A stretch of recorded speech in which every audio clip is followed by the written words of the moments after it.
हाँ तो मेरे प्यारे लॉलीपॉप, कैसे हो आप सभी। आशा करता हूँ आप सभी स्वस्थ होंगे, मस्त होंगे, एकदम मजे से अपनी पढ़ाई कर रहे होंगे।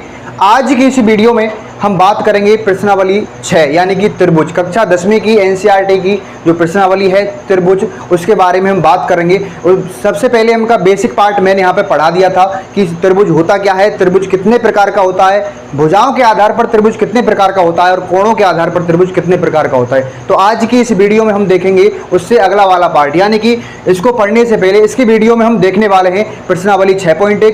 प्रश्नावली 6.1 सॉल्व करने से पहले हमको जानना होगा कि समरूपता क्या होती है। क्या पढ़ेंगे बच्चों? समरूपता क्या होती है, समरूपता के बारे में जानेंगे। समरूपता क्या होती है, जैसे कि मैं यहाँ पे दो आकृतियां ले रहा हूँ, यहाँ पे एक छोटा सर्कल ले रहा हूँ और यहाँ पे एक बड़ा सर्कल ले रहा हूँ। देखने में तो क्या है, सर्कल ही है, यानी कि बे आकृतियां जो देखने में तो समान होती हैं, जिनका रूप क्या होता है, समान होता है, एक जैसी होती है, लेकिन इनकी जो आकार है, इनकी जो साइज है, इनकी जो माप है वो अलग अलग होती है, समरूप आकृतियां कहलाती है। जैसे कि बच्चों एग्जाम्पल के जरिए समझते हैं, यानी कि समरूप, समरूप का मतलब क्या है, सम यानी समान, सम यानी समान और रूप यानी उनका रूप, यानी उनका रूप देखने में तो समान है, यानी देखने में तो दोनों ही क्या हैं, दोनों ही क्या हैं, वृत्त हैं।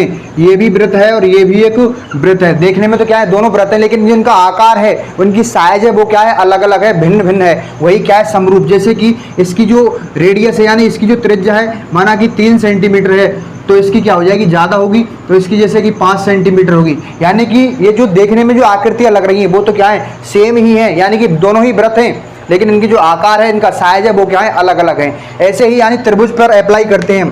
त्रिभुज के बारे में थोड़ा सा समझ लेते हैं कि समरूपता कसौटी किस प्रकार काम करती है। यानी कि दो ट्राइंगल लेते हैं हम बच्चों, दो ट्राइंगल लेते हैं, एक पहला त्रिभुज ये ले लिया और दूसरा त्रिभुज हमने ये ले लिया। यहाँ पे इसका नाम दे दिया मैंने ABC और इसका नाम दे दिया PQR। तो बच्चों देखिए समरूपता कसौटी किस प्रकार लागू होती है।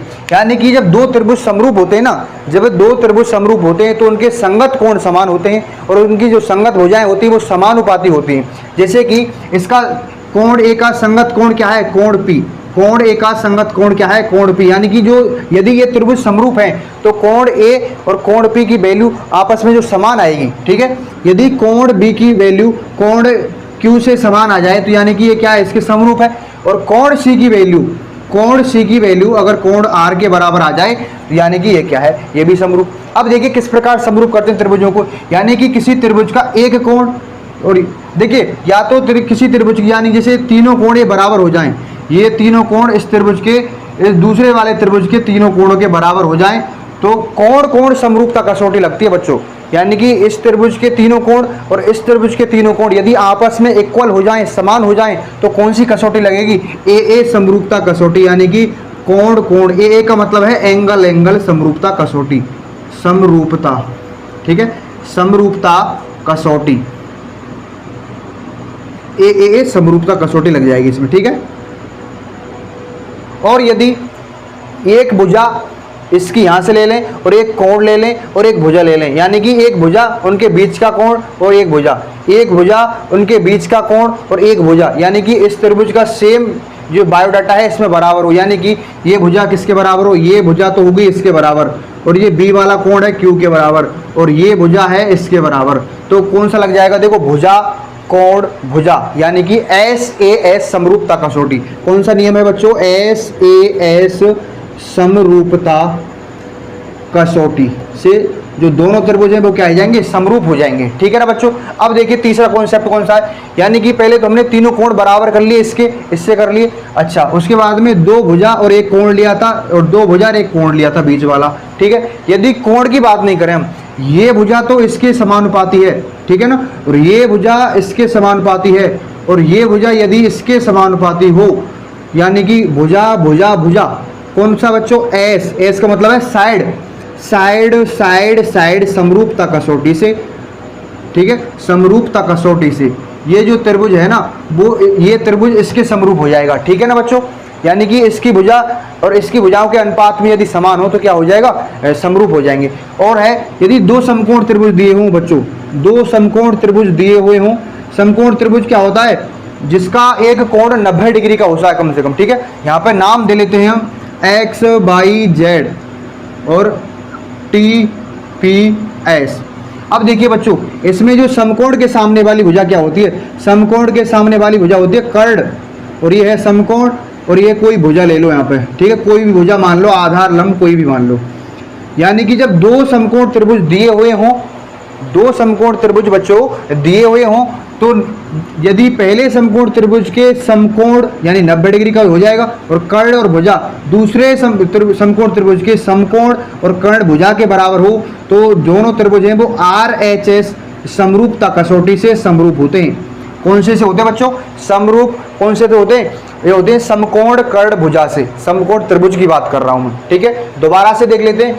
यदि देखो हम पढ़ रहे हैं त्रिभुज, जो कि कक्षा 10वीं की NCERT का सिलेबस है, त्रिभुज प्रश्नावली है, कक्षा 6 वो कक्षा 10वीं की कक्षा 10वीं की 6 प्रश्नावली है। बात कर रहे हैं प्रश्नावली 6.1 की। 6.1 पढ़ने से पहले क्या पढ़ना होगा? हमको ये समरूपता कसौटियाँ जाननी होंगी, ताकि जो क्वेश्चन हैं उनको हम सॉल्व कर सकें। यानी कि समरूपता कसौटियों पर आधारित सभी प्रश्न इन पर आधारित हैं, तो हम इनको हल कब कर पाएंगे? जब हमको समरूपता कसौटियाँ समझ में आ सकेंगी। तो देखिए बच्चों, दो त्रिभुज हमारे लिए दिए हुए हैं। समरूप आकृतियाँ होती क्या हैं? जिनके देखने में तो एक जैसी लगती हैं, लेकिन आकार और जो इनके माप है वो भिन्न भिन्न होती है, अलग अलग होती है। वो क्या कहलाती है? हमें समरूप आकृतियाँ कहलाती हैं, ठीक है ना।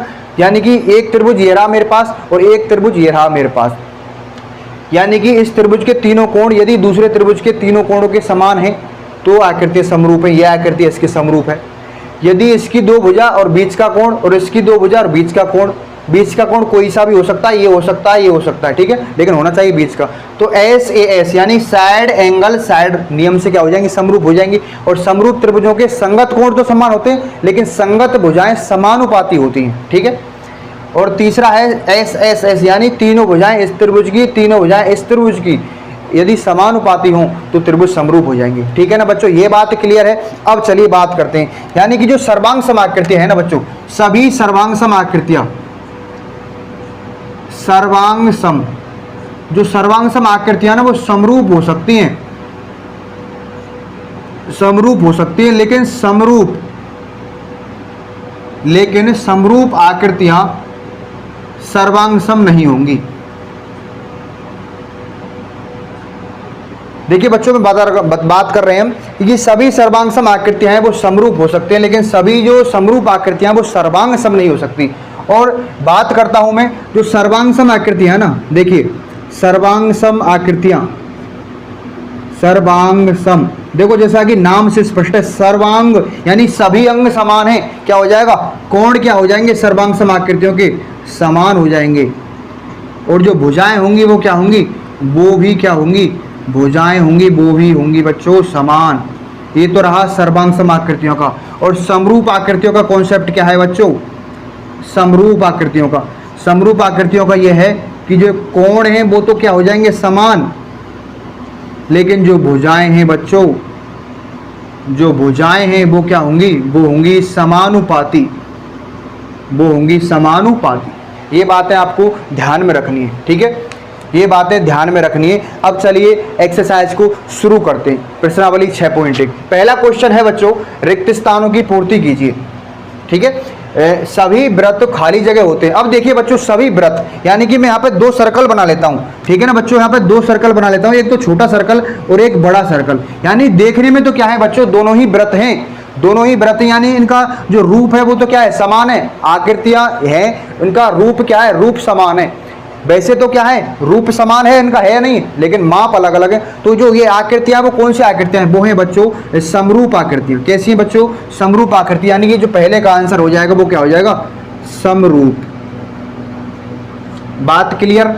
चलिए आगे बढ़ते हैं बच्चों। सभी वर्ग खाली जगह होते हैं, यानी कि ऐसा ही वर्ग की बात कर लेता हूं मैं। एक छोटा वर्ग ले लो, एक बड़ा वर्ग ले लो। यानी कि देखने में तो क्या है बच्चों? दोनों ही वर्ग हैं, लेकिन आकार और जो माप है वो क्या अलग अलग है। यानी कि रूप तो समान है उनका, है तो वर्ग ही, तो क्या हो जाएगा बच्चों? इसमें भी सभी वर्ग हैं वो क्या हो जाएंगे? समरूप हो जाएंगे। क्या हो जाएंगे बच्चों? समरूप हो जाएंगे।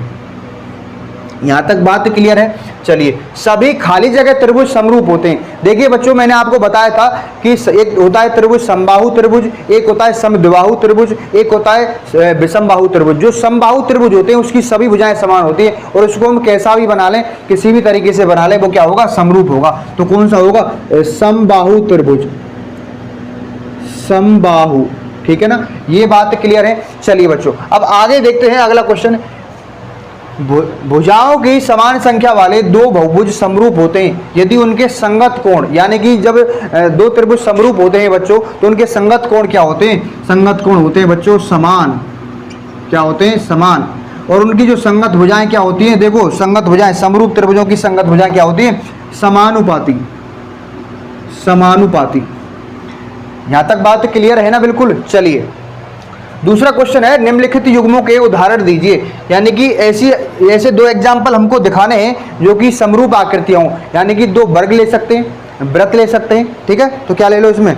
वर्ग ले लो, वृत्त ले लो, कुछ भी ले लो। ठीक है, वृत्त, एक तो वृत्त ले लो, आयत ले लो, यानी कि दो वृत्त बना दो वो समरूप हो जाएंगे, दो आयत बना दो वो समरूप हो जाएंगे। अच्छा, अगला है ऐसी आकृतियां जो समरूप नहीं है। ऐसी आकृतियां जो समरूप नहीं है, समरूप नहीं है वो क्या है? एक तो त्रिभुज बना दो, यानी कि हम एक तो त्रिभुज बना दें और एक वृत्त बना दें।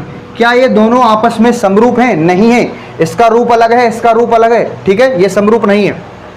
चलिए आगे बात करते हैं। तीसरा क्वेश्चन है बच्चों, बताइए कि निम्नलिखित चतुर्भुज समरूप है या नहीं है। यानी कि ये तो है चतुर्भुज और ये है वर्ग, और इसकी जो माप है वो दे रखी है 1.5 सेंटीमीटर की और इसकी दे रखी है 3 सेंटीमीटर की। यानी कि ये तो वर्ग है और ये चतुर्भुज है, समांतर चतुर्भुज है इसमें। ठीक है, ये थोड़ा ऐसा बना दिया, ये समांतर चतुर्भुज है बुक में। तो ये समरूप होंगे कि ये समरूप नहीं होंगे? क्योंकि एक तो वर्ग है, एक समांतर चतुर्भुज है। वर्ग की तो चारों भुजाएं आपस में समान होती हैं, लेकिन समांतर चतुर्भुज की क्या है? आमने सामने भुजा समान होती है। तो ये समरूप नहीं है, यानी इनका रूप समान नहीं है। रूप समान होना चाहिए, चाहे माप कुछ भी हो। एक चीज आपको ध्यान रखनी है कि सभी सर्वांग सम आकृतियां समरूप हो सकती हैं, लेकिन सभी समरूप आकृतियां सर्वांग सम नहीं हो सकती। तो आशा करता हूं बच्चों आज की इस वीडियो में मैंने एक्सरसाइज 6.1 को कंप्लीट कराया है बिल्कुल बेसिक से। तो आशा करता हूं ये आपको समझ में आई होगी।